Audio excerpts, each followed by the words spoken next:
kosong. Sebab dia 1 untuk perempuan, kosong lelaki lah kan. Dan a female student not staying in hostel. Kalau dia tidak tinggal dekat hostel, nilai dummy hostel pun nilai dia kosong jugalah. So, model dia yang asal adalah marks bersamaan dengan 50 plus 10D plus 5H plus 15RH plus 10D darabkan dengan RH yang tambah error term tu lah. Okay. So, kalaulah saya nak buat untuk yang the first one, male student not staying in hostel. So, yang ini adalah untuk male student not staying in hostel. Okay. So, dia akan jadi marks bersamaan dengan 50 tambah nilai D ni akan jadi kosong lah sebab lelaki nilai dummy dia adalah kosong. H ni adalah dummy untuk hostel. Kalau dia tidak tinggal di hostel, nilai dia pun kosong jugalah. Okay. Plus 15 revision hours. And then plus 10 dummy adalah kosong. Kosong darabkan dengan revision hours. Okay, error tu betul boleh abaikan. So yang tinggal adalah marks bersama 50 ni dah jadi kosong, jadi kosong. 15 revision hours kat sini pun akan jadi kosong. So yang tinggal adalah 50 plus 15 revision hours. Boleh ke? Okay. Now the second one adalah female student staying in hostel. So untuk buat female student staying in hostel, okay. Female student staying in hostel. Marks bersamaan dengan 50 plus 10. Nilai dummy bagi female adalah 1 tambah 5. Kalau dia stay dekat hostel, nilai dummy dia pun 1 jugalah. Dummy bagi hostel ni nilai dia bersamaan dengan 1. Tambah 15 revision hours plus 10. Nilai dummy D bersamaan dengan 1 bagi female darabkan dengan revision hours. So akan dapat marks bersama 50 tambah 10 tambah 5 akan dapat 65 tambah 15 revision hours tambah 10 darabkan 1 darab revision hours. So 1 darab RH adalah RH, darabkan 10 dapatlah 10 RH. 10 RH tambah 15 RH akan dapat 25 revision hours. Okay. So soalan maklumkan, if both revise 2 hours, maksudnya sekiranya RH ini bersamaan dengan 2, RH yang ini pun bersamaan dengan 2. So apa yang kita buat, kita just masukkan je nilai dia. Just masuk 50 tambah 15 bracket 2. Maksudnya kalaulah pelajar itu revise, dia melakukan ulang kaji selama 2 jam, markah yang dia akan dapat adalah sekitar 25. Oh, kejap 15 darab 2 adalah 30 tambah 50 dapat 80 kat sini. Tapi kat sini dia kelakar sikit lah. Sebab contoh saya buat ni tak berapa tepat lah. Okay, tak apa, saya tunjuk dulu. 65 tambah 25 darabkan dengan 2. Sebab 25 darab 2 dah 50. Tambah 65 jadi 115 lah. Kita anggaplah markah penuh di 200 katakan. Ataupun markah penuh 150 lah kan. Okay. So 65 betul tak? 65 tambah 50 105 kan? 60 betul lah ni. 105. Okay. So maksudnya so sekarang ni berapakah calculate the differences in marks. So berapakah perbezaan harga antara dua orang ini? So yang perempuan stay dekat hostel akan dapat 115 markah. Yang lelaki tidak tinggal di hostel akan dapat 80 markah. So perbezaan markah adalah sebanyak 35. Okay. 115 tolakkan dengan 80 dapatlah 35 itu. Okay. Itu menjawablah soalan yang pertama. Okay. Yang kedua, if the revision hours, ini yang saya terangkan, kalaulah jam pengajian meningkat sejam, calculate the changes in marks for male students in hostel. So dia kata, okay, dia nak dapatkan berapakah perubahan dalam markah bagi pelajar lelaki, male student in hostel. Okay, pelajar lelaki, kalau dia tinggal di hostel, First kita dapatkan dia punya fungsi lah. Fungsi mana? Bagaimanakah bentuk fungsi pelajar lelaki yang tinggal di hostel? Okay, yang ini tadi, yang ini adalah fungsi pelajar lelaki yang tidak tinggal di hostel. 50 tambah 15 RH. Ini adalah satu fungsi lain, satu macam functional, satu form. Yang korang baca dalam ekonomi matematik lah kan, functional forms. So, untuk dapatkan male student in hostel ni, kita akan dapatkan, let's see dah saya salin balik soalan. Marks bersamaan dengan 50 tambah 10D tambah 5H tambah 15RH tambah 10 didarabkan dengan RH tambah U. Okay, kalaulah pelajar lelaki, nilai dummy dia adalah bersamaan dengan kosong. Dan kalaulah dia stay dekat hostel, nilai dummy bagi hostel ini bersamaan dengan 1. So, D kosong, RH1 lah ya. So, berdasarkan maklumat ini, kita dapat marks bersamaan dengan 50 tambah 10 darabkan dengan kosong tambah 5 darab 1 tambah 15 RH tambah 10 darabkan dengan kosong darabkan dengan RH. So, total marks bersamaan dengan 50 plus 5 adalah 55 plus 15 RH. 15 RH. Okay, so first kita dapatkan ini adalah fungsi bagi pelajar male student yang stay in hostel. Stay in hostel. Okay, first dah dapat fungsi dah. Okay, now untuk menjawab soalan, sekiranya jam pengajian meningkat sejam, berapakah changes, calculate the changes in marks bagi pelajar lelaki ni lah kan. Maksudnya, dia minta coefficient for X. So, ini adalah X kita lah. Ini adalah X. Okay, coefficient for X ni adalah nilai 15 ni. Maksudnya, sekiranya RH naik 1 unit, markah akan naik sebanyak 15 unit. Ni sama dengan yang lepas yang kita belajar juga. Dan bersama dengan subjek ekonomi mat juga lah. Kalau Y bersamaan dengan A plus BX, nilai B ni saya boleh interpret dia sebagai apabila X meningkat 1 unit, Y akan meningkat sebanyak B unit. Itulah. So, soalan kata RH meningkat 1 unit. So, apabila RH meningkat 1 unit, marks akan meningkat sebanyak 15 unit. So, when revision hours increases by 1 hour, marks akan naik sebanyak 15 mark lah, 50 marks. Okay, now, hari tu ada juga yang message saya tanya, okay, doktor, what will happen kalaulah revision hours ini meningkat sebanyak 2 jam, katakan. So, kita just ubah ini kepada 2. Yang satu ni kita ubah kepada 2. Yang ini kita just darabkan 2 sajalah. So, 15 darab 2 dapat 30 markah. So, apabila RH meningkat 2 jam, marks akan naik sebanyak 30 markah. Macam itulah tu beza dia lah. Kita boleh adjust kat sini lah ya. Jangan rigid, jangan fixkan satu unit. Satu itu adalah standard. Tapi apabila dia naik 2 kali ganda ke 3 kali ganda, nilai markah pun akan berganda jugalah ikut gandaan yang sama. Boleh ke? Faham? So, hari ni saya ada Kevin dengan saya hari ni. Okay, boleh Alright.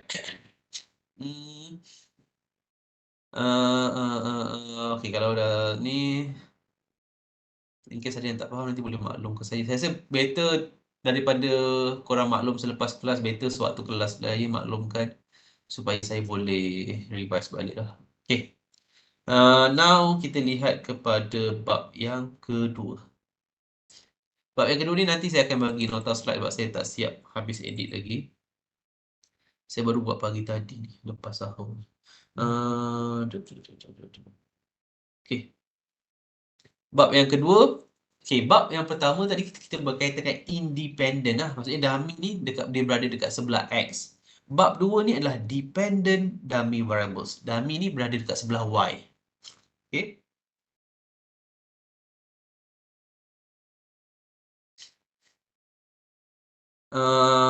So dalam bab ini eventually learning outcome dia adalah anda perlu tahu cara untuk estimate qualitative response regression model dan bolehkah kita nak guna OLS procedure, faham apakah masalah dalam LPM ni adalah linear probability model dan apakah solution dia. Faham perbezaan di antara linear probability model, logik dan probit model. Faham interpretation dan ada juga anda perlu tahu cara untuk melakukan marginal effect. So nanti saya akan tambah. So first nak lihat berkaitan dalam kelas ni kita just sentuh linear probability model sahajalah sebab kelas kita sejam je. Hari ni sejam je kan? Okay, so kita just sentuh linear probability model.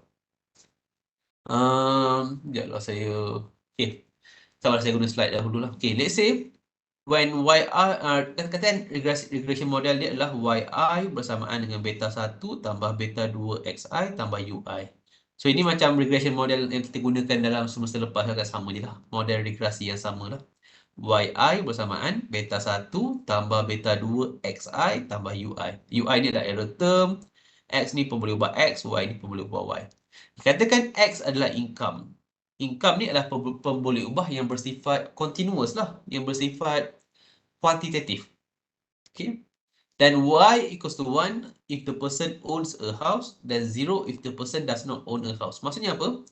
X ni adalah income. X ni kira pendapatan akan income.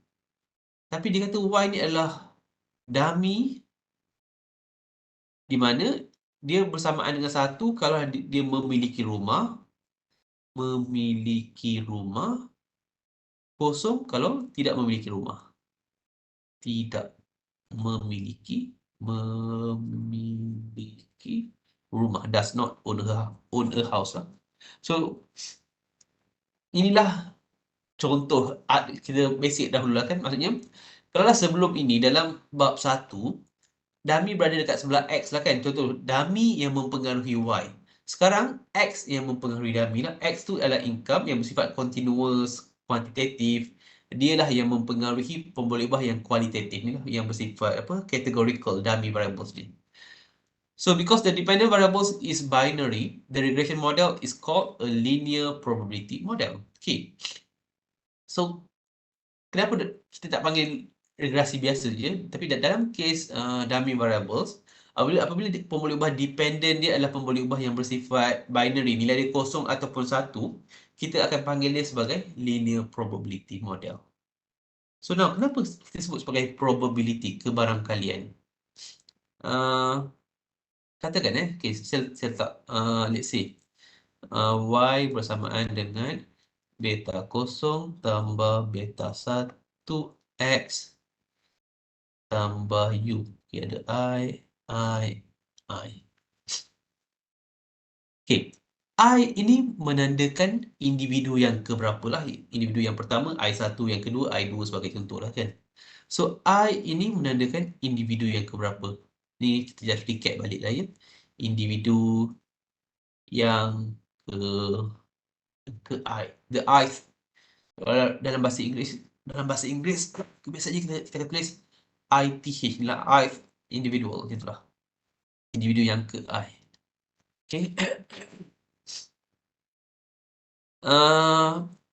Let's say lah, katakan saya ada data yang bentuk dia seperti ini. Let's say, ini adalah pemboleh ubah Y. Y tadi kita sebut Y ni adalah pemboleh ubah dummy, di mana dia bersamaan 1 kalau dia ada rumah, kosong kalau dia tiada rumah. Dan ini adalah X. Katakan individu yang pertama, let's say saya ada individu 1, 2, 3 sampai yang ke 10 katakan. So individu yang pertama kita lihat, okay, individu pertama ni dia ada rumah. So nilai Y dia 1. Berapakah income dia? Let's say income dia 3,500. Okay, saya tengok pula individu yang kedua. Individu yang kedua tak ada rumah. Tak ada rumah, income dia 2,000. Okay, berapa individu yang ketiga? Okay, individu yang ketiga ada rumah. Income dia 2,800. Individu yang keempat ada rumah juga. Income dia 2,500. Individu yang kelima tiada rumah. Okay, saya buat sampai 5 je lah ya. Individu yang kelima tiada rumah. Income dia tiada rumah. Kita letak je lah 2,900 kata dia. So sekarang ini Y kan, dia adalah pemboleh ubah sama ada dia ada rumah ataupun tiada rumah lah. 1 ataupun kosong. 1, kosong, 1, kosong. Ini adalah satu keadaan di mana kita sebut dia sebagai macam kita toss a coin. Let's say saya ada satu coin. Katakan saya ada coin lah kan, duit shilling. Bila saya toss, sometimes saya akan dapat head, sometimes saya akan dapat tail lah kan. Dapat apa, bunga dengan kepala ni kan. So, ini bermaksud adanya kebarangkalian lah. Faham tak? Dia ada chances. So, dia eventually, walaupun pada asalnya kita bukannya merujuk kepada kebarangkalian. Probability ni, kalau anda masih ingat yang korang belajar dekat zaman sekolah ke ataupun belajar dekat zaman Ecomath pun ada kan probability. Random sampling lah kan. Maksudnya permutations, combinations semua adalah probability juga lah kan. So dalam probability kita melihat kepada kebarangkalian a event happen. So kebarangkalian maksudnya kebarangkalian untuk dapat satu individu yang ada rumah dan ada individu yang tak ada rumah. Inilah kebarangkalian tau. Dia maksudnya sampel itu eventually akan menceritakan kebarangkalian. Walaupun dia sebenarnya kita bukannya buat random bukannya picking up sampel, tetapi dia interpretation dia menunjukkan kepada kebarangkalian. Boleh jadi bila saya ambil one sample, eventually maybe saya akan dapat nilai dia ada rumah. Maybe saya ambil one sample akan dapat nilai dia tiada rumah. Something like that lah. So dia menuju kepada kebarangkalian. Sebab itu dalam model yang mana dependent variable dia adalah binary. Binary ni maksudnya nilai dia 1 ataupun 0. Maksudnya dummy lah kan. Kalaulah penyebab dependent adalah dummy, model regresi ni kita kenali sebagai linear probability model. So we will know this model as linear probability model. Model ini kita akan kenali sebagai linear probability model. Okay. Now, the conditional expectation of yi given xi, EYI given xi bersamaan dengan beta 1 tambah beta 2 xi. Ya. Last mesti kita ada belajar juga lah kan. Okay. EYI ni maksudnya the expected value of y. Dalam bahasa mudah, average y lah. EYI given xi, the expected value of yi given xi, ataupun dalam, we can also know it as average y given x. So, the expected value of yi, so, persamaan dengan beta 1 plus beta 2 xi. Ini just sama saja dengan model yang asal ini. So, semua kita dah buang error term lah. Sebab apabila kita nak lihat expected value, dah tak ada lagi error term maralat. So, dia tinggal beta 1 tambah beta 2 xi. So, yi ini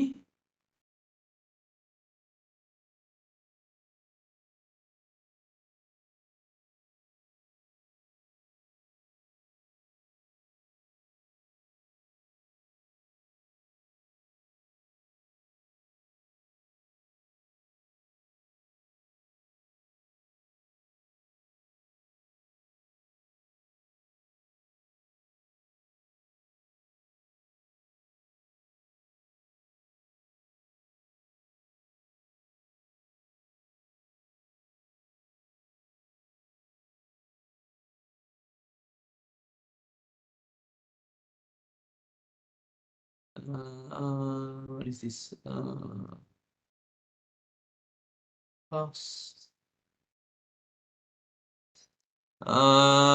Testing. Tak tahu dengar dah. Okay. Saya internet dekat office ni problematic ni. So sometimes dia disconnected. Sekiranya saya disconnected, tolong maklumkan aja dalam chat message ke apa ke. EYI given xi pun bersamaan dengan beta 1 plus beta 2 xi. Okay. Disebabkan kita faham y ni nilai dia kosong ataupun 1 dan eventually dia akan merujuk pada probability, kita boleh write dia sebagai satu probability punya distribution seperti inilah. So di mana kalaulah if pi equals to probability that yi equals to 1, that is the event occurs, and 1 minus pi probability that yi equals to 0, that is that the event does not occur. The variable yi has the following distribution. Kalau yi bersamaan dengan sifar, probability dia adalah 1 tolak pi. Sekiranya yi bersamaan dengan 1, probability dia adalah pi. Okay, yang ini dia sebenarnya dia dah, saya rasa korang mungkin pernah belajar dalam Ecomath, pernah tak? Ada kan? benda ni adalah kira distribution lah kan. Okay, kalaulah if yi bersamaan dengan 1, bermaksud perkara tersebut berlaku lah kan. So, nilai probability dia adalah P lah. Sekiranya yi bersamaan dengan 0, so perkara tersebut tidak berlaku. So, nilai probability dia adalah 1 tolak P. Dia macam kita nak toss a coin. The coin just have two sides. Katakanlah bila saya toss ni, saya dapati probability saya dapat head, nilai dia adalah 0.6. Barangkalian bila saya toss a coin, saya dapat kepala ni, maksudnya saya adalah 0.6. So, apakah probability bahawa saya dapat the opposite ni, yang dia punya tail ke, adalah bersamaan 1 tolak 0.6 lah, dapatlah 0.4. So, jumlah probability bersamaan dengan 1. So, dekat bawah ni dia tulis 1 minus PI total probability is equals to 1 lah. Ataupun dia buat 1 minus PI plus PI still dapat 1 jugalah. So, it's still the same thing. Tapi, now, just now kita ada buat satu contoh example calculation ni kan. Cuba kita buat dalam bentuk gambar rajah. Maksudnya, saya try to tabulate lah. Let's say lah, dia start nilai 0 and then saya ada income dia yang 1,000, income yang 2,000, and then income yang 3,000. Okay. And then ada until 4,000 lah. 4,000. Okay. Now, bagi income, let's say, bagi income 3,500, nilai dia 1. So, gambar aja ada 0 dan 1. Bagi income 3,500, nilai dia dekat sini lah. 1. Bagi income 2,000, nilai dia 0. Income 2,000, nilai dia dekat sini. Bagi income 2,800, nilai dia 1. So, 2,800 somewhere here. Ini just lebih kurang je. Saya nak tunjuk satu keadaan je lah kejap. Bagi income 2,500, nilai dia 1. 2,500 pun nilai dia 1. Bagi 2,900, nilai dia 0. 2,900 somewhere here, nilai dia 0. Now, what happened is, nilai taburan nilai titik observation ni kan, dia akan berada sama ada dekat garisan 0 ataupun pada garisan 1 ni lah. Dia bukan seperti masa-masa kita belajar dalam semester lepas kan, kita akan ada satu garisan yang, for example lah kan, kita akan ada nilai dia something like this ke, ada trend lah. Di mana bila kita buat regression line tu, dia akan ada satu trend yang dia paling menghampiri the regression line. But in this case, you buat macam mana garisan pun dia tak akan menghampiri. For example, let's say saya draw a regression line from here, dia akan jadi something like this. Maybe lah kan, this one adalah yang paling menghampiri all the observation. Eventually, dia akan memberikan gambaran yang salah. This is why OLS is not suitable. Not suitable dalam case dummy dependent variables. Dummy dependent variables. So, dalam nota itu, kebiasaannya kan, bila LPM memang orang menggunakan ordinary least square, OLS lah. Tetapi OLS ni ada several problems. Rajah ini menunjukkan masalah yang berlaku lah. Di mana bila kita terbitkan line, satu regression line ni dia akan jadi satu straight line je. Regression line kalaulah kita menggunakan normal distribution ataupun normal distribution, dia akan jadi satu straight line. So, ini memberikan satu gambaran yang salah lah. Dan apakah kesalahan yang kedua kalau kita perasan? Sekejap. Kita tengok yang ni dulu. Must use, so apabila ada masalah, kita perlu menggunakan model alternatif untuk kita estimate dan interpret model sekiranya dia dummy. Itulah yang membawa kepada model alternatif ni, dan kita gunakan model logik ataupun probit lah. Okay, must use alternative model. Alternative model ini adalah logik ataupun probit. Okay. Just now saya inform kalaulah menggunakan OLS ada several problems, antaranya gambar rajah ni kan. So, kalaulah nak lihat masalah lebih detail, next slide ni saya ada inform lah. Apakah problems of LPM? First, dia non-normality of UI. Taburan termaralat itu dia jadi tidak normal. Taburan termaralat. The distribution of error term is not normal. Termaralat tidak normal. Tidak normal. Apa maksud normal distribution? Normal distribution, kalau kita buat satu bell shape tu, dia akan ada satu curve yang nice. So itu adalah normally distributed. Ataupun nilai dia akan hampir sama, dia quite nice lah. This one, bila kita buat dia punya bell shape, ada yang, silakan, kita akan compare dengan observation dengan dia punya regression line. So ada yang nilai dia besar, okay, kecil. Boleh jadi ada yang observation kat sini kan, dia kata nilai dia too big. Dan ada yang besar, kecil macam tu lah. So dia akan jadi memang not normally distributed lah kalau menggunakan OLS. Yang masalah yang kedua, heteroskedasticity of UI. Heteroskedasticity ni maksudnya apa? Maksudnya variance bagi UI, variance bagi UI, bukan. Apa maksud heteroskedasticity ni? Oh yang ada I. Maksudnya dia tidak constant. Tak malar, betul. Tidak malar ataupun bolehlah tidak malar. Atau tidak constant, tidak tetaplah nilai dia. Variance bagi UI tidak malar. Yang ketiga akan menyebabkan hypothesis testing pun salah lah. Invalid hypothesis testing ni bermaksud hypothesis testing, pengujian hipotesis salah. Yang keempat, non-fulfillment of condition Y, expected of Y. Okay. Just now,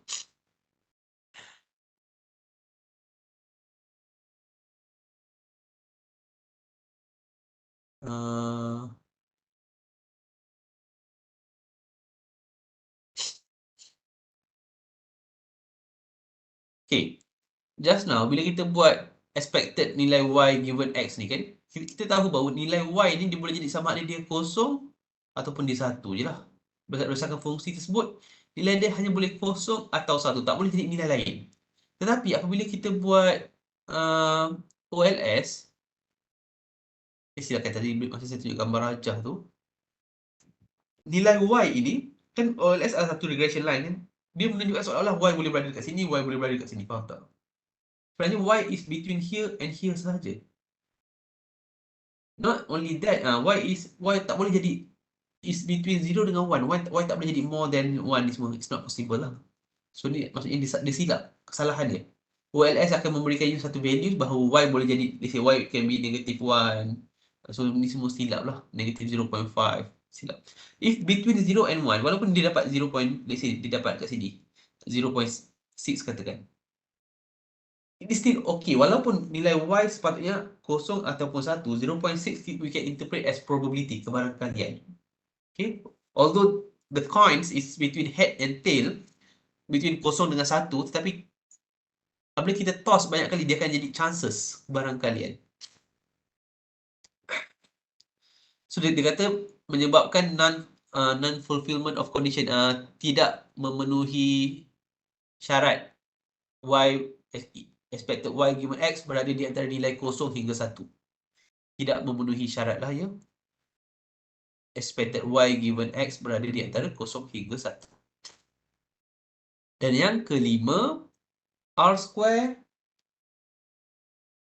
not suitable to measure goodness of fit.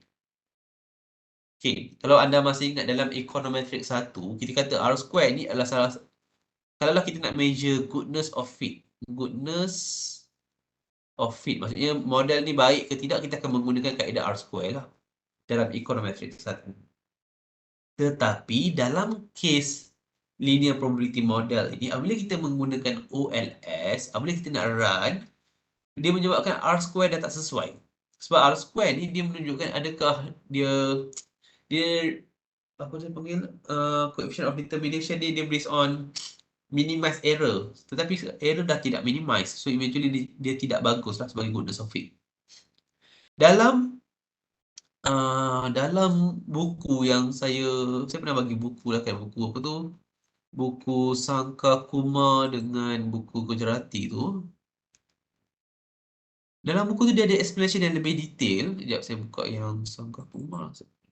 Both pun ada explanation yang sama juga. Okay, explanation dalam buku ni lebih detail lah. So kalaulah anda nak penjelasan yang lebih detail, saya sarankan cuba go through buku Kat sini.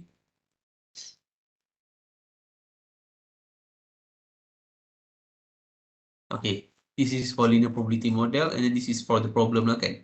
Bagi setiap andaian dia akan explain secara lebih detail lah kenapa dia, apa masalah dia, heteroscedasticity ni, apa masalah dia. Kemudian non-fulfillment ni apa isu dia. Kemudian unsuitability of conventional R square dan ni kira 5 masalah dia lah. Cuma saya faham sometimes, tapi bagi saya buku ni bahasa dia tak adalah terlalu tinggi. Boleh cuba nak fahamkan. Cuma kalau anda rasa agak susah, fokus kepada 5 item ni pun dah mencukupi lah. Kebiasaannya dalam topik ini tidak diminta pun korang explain, just nyatakan sahajalah. So kalau anda dapat state all these 5 should be no problem lah. Okay.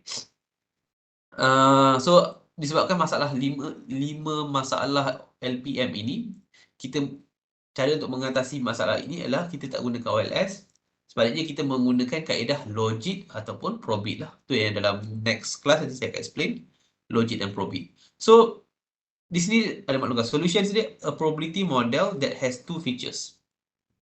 As X increases, probability of expected Y given equals to 1 increases but never steps outside the 0-1 interval. Maksudnya apa?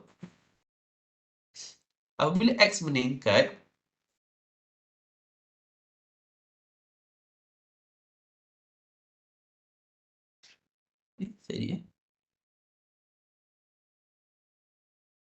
Okay.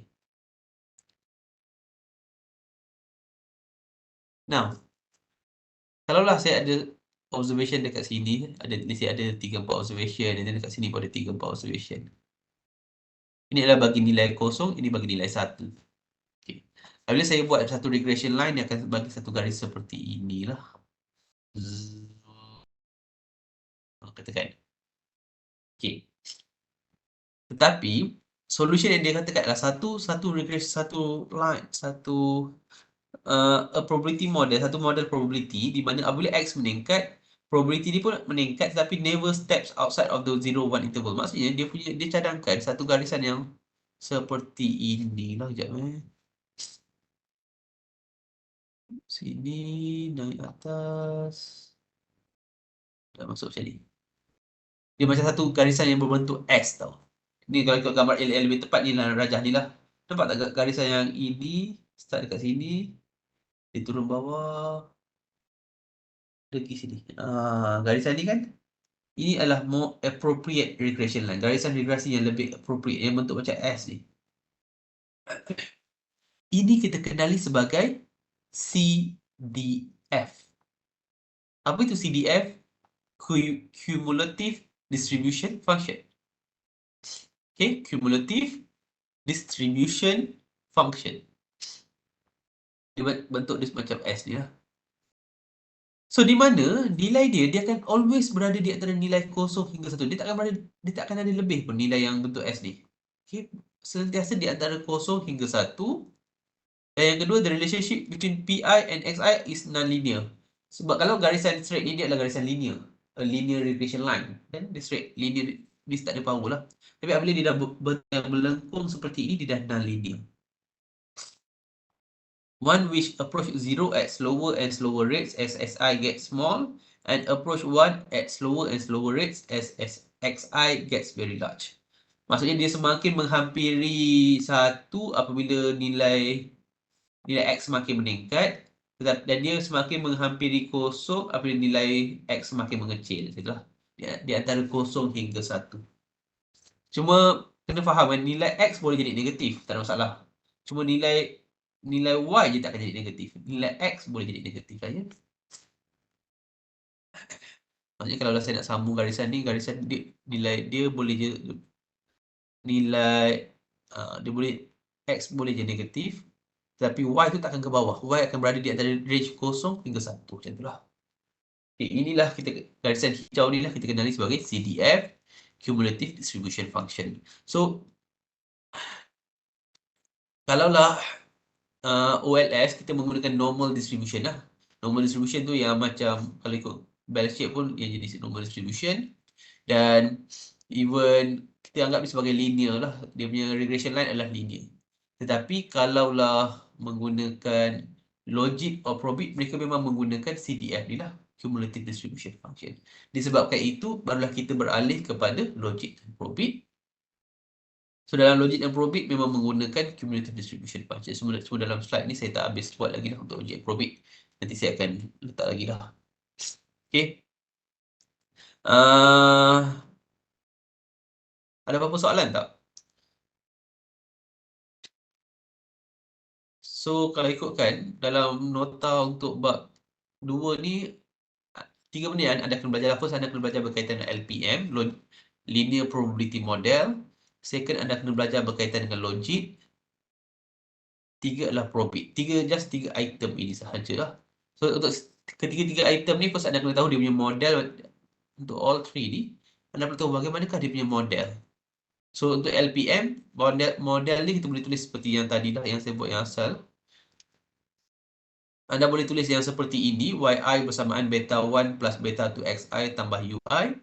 Ataupun anda boleh tulis yang tempat yi ni boleh gantikan dengan pi. Pi bersamaan dengan beta 1 plus beta 2 xi. It's still possible lah kita gantikan dengan probability. Tetapi, okay, after model anda perlu tahu dia punya interpretation. Kemudian, okay, untuk LPM ni anda perlu tahu apakah dia punya issues. Kemudian, apa lagi? Dia punya marginal effect. Marginal effects.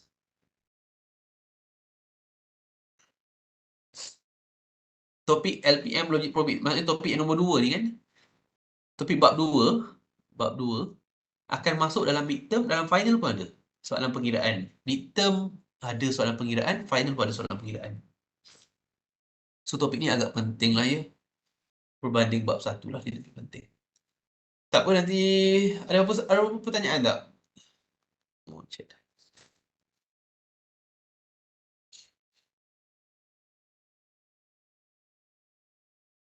Khamis ni cuti apa Khamis ni cuti kan? Khamis ni cuti apa? Sekejap that is a good question. Tapi kita kelas online kan? Boleh juga buat kelas tak? Boleh buat kelas ke? Nuzul, nak buat kelas Dr. Nuzul kan? Nak buat kelas, maksudnya saya buat kelas lah. Okay, so saya buat kelas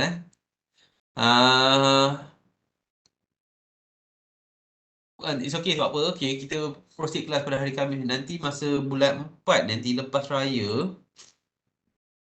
Bulan 4, lepas raya, bulan 4 kan? Okay. 21 dan 22 ni, 22 dan 23 saya tak ada kan? Nanti saya akan ada yang saya tak buat kelas juga bulan 4 ni. Sebab saya ada kerja lain. So, saya kira anggap ni sebagai kelas ganti lah. Okay. So, boleh je kot kelas online kan. Okay. Aplikasi staff. Kalau ikutkan, ya, Nuzul Al-Quran rasanya. Betul lah tu. Khamis. Where is my Khamis? Hari Nuzul Al-Quran Negeri. Okay, so sebabkan online kita buat je lah Kita anggap dia kelas ganti lah. Untuk mana-mana yang saya akan tak buat kelas tu nanti.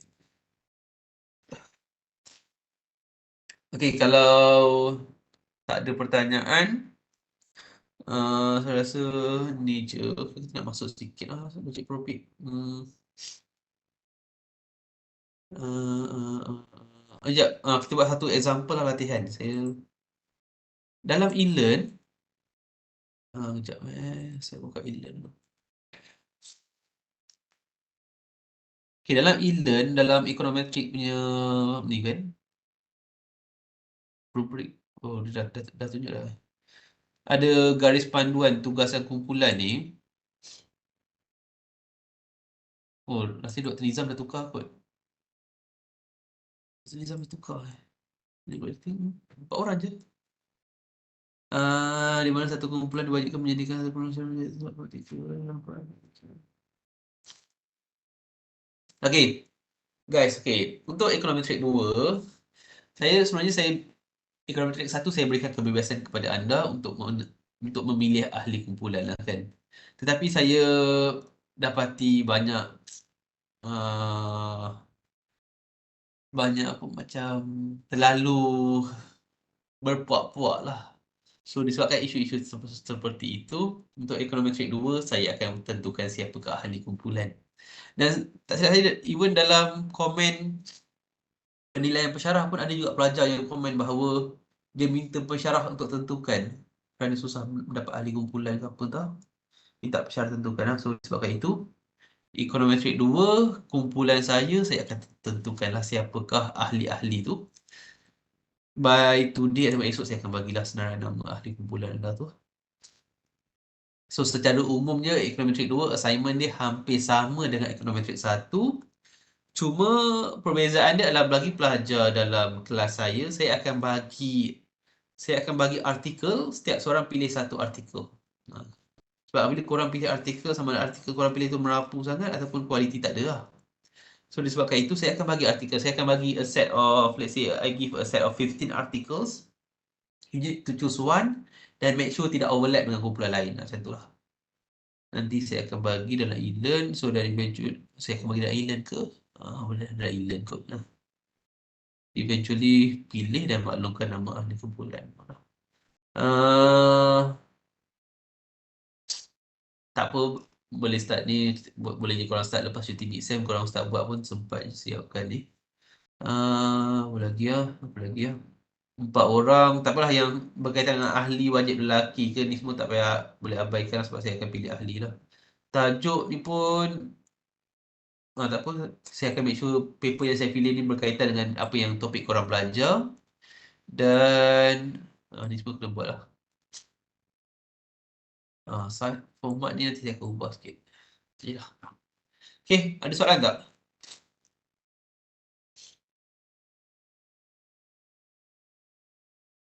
Kelas pukul berapa?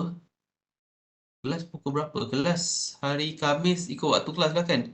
Ke kalau nak ubah waktu? Saya boleh je kalau nak ubah waktu pun.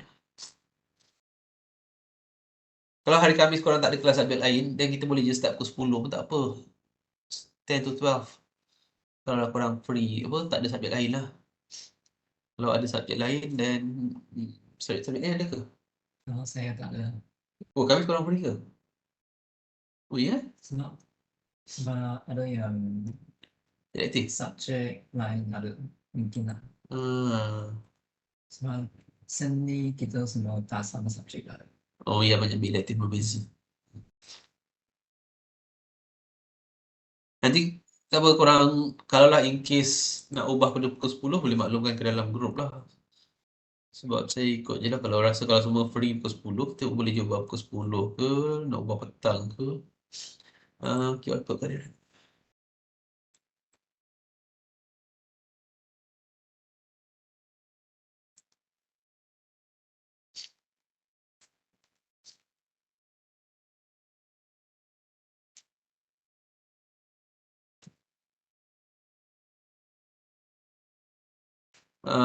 Okay, ni adalah QR code untuk kelas pada hari ini lah.